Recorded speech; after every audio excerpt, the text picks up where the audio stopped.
name suggests, this function is used to take input from the user. User has to type something and then press enter to provide the required input.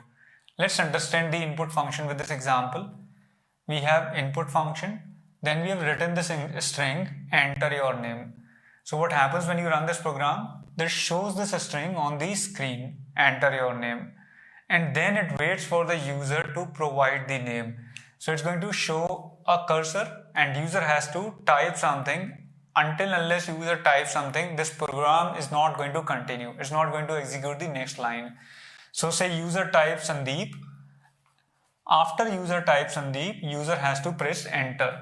Once user presses enter, then the control is going to leave this line and going to begin the execution from the next line. Now whatever user has provided, it's going to get assigned to this variable name. So if you have provided Sandeep, then name becomes this Sandeep. And next line is simply printing welcome, space and name variable.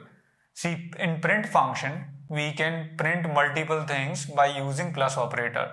So here I have printed welcome space and then I have printed the name. So when you print this string, you are going to get welcome Sandeep on the screen.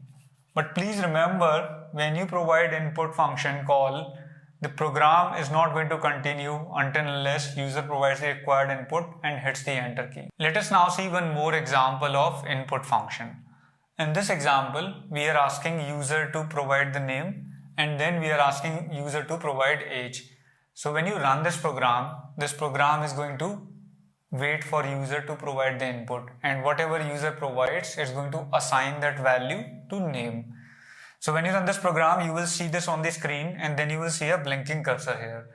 You need to provide your name, otherwise the program is not going to execute the next line. Say I provide my name Sandeep, then I press the enter key. Once I press the enter key, it's going to show me enter your age. Now I need to provide my age, otherwise this program is not going to continue. Say I provide my age as 38 and then I press the enter key. Once I hit the enter key, this program is going to execute these two lines and it's going to print welcome Sandeep. Value of name variable is Sandeep, what I provided as input in this input function call. And value of age is 38, what I provided as input for this input function call. And after printing welcome Sandeep, it's going to print your age is 38. Let us now see one more program. This program takes two numbers from the user and prints their sum. So when you run this program, it's going to stop here. It's going to show you enter first number and then it's going to show you a prompt. So you provide a number, say 10. Then it's going to show you enter second number and then it's going to show you a prompt here. Say you provide number 20. Then it's going to execute these lines and it's going to show you sum is 30. So we have input call here. Whatever number I have provided here, it's being assigned to X. Whatever number I have provided here, it's being assigned to Y. In these two lines, we have called int function. Int function takes a string representation of a number and gives you the equivalent integer. Now why do we need int function call here? The reason is input function always gives us a string. If I remove these two lines, then what is going to happen? These two are going to be treated as strings, right? So if I remove these two lines from this program, then this will be treated as a string, this will be treated as a string. So X has value 10 as a string and Y has value 20 as a string. Now when I do result equal to X plus Y, it's going to concatenate both these strings and you are going to get the output as sum is 10, 20. So the reason that we used int here is to convert a string representation returned by input function into an integer, because input function always returns a string. Here is a shortcut way to read an integer from the user. Instead of making explicit int calls after you have made input call, we can call int here itself. So whatever input returns, it's going to be converted into an integer and it's going to be assigned to X. Now this program also works fine. It prompts this to the user, enter first number. If user enters 10 and hits the enter key, then it's going to show enter second number.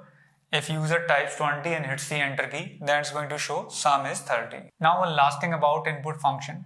If you are working in an online environment like id.geeksforgeeks.org, then you don't have a prompt where you can provide the required input. In online environment like id.geeksforgeeks.org, you have an input box. You can provide your input numbers there and your input function is going to read from there.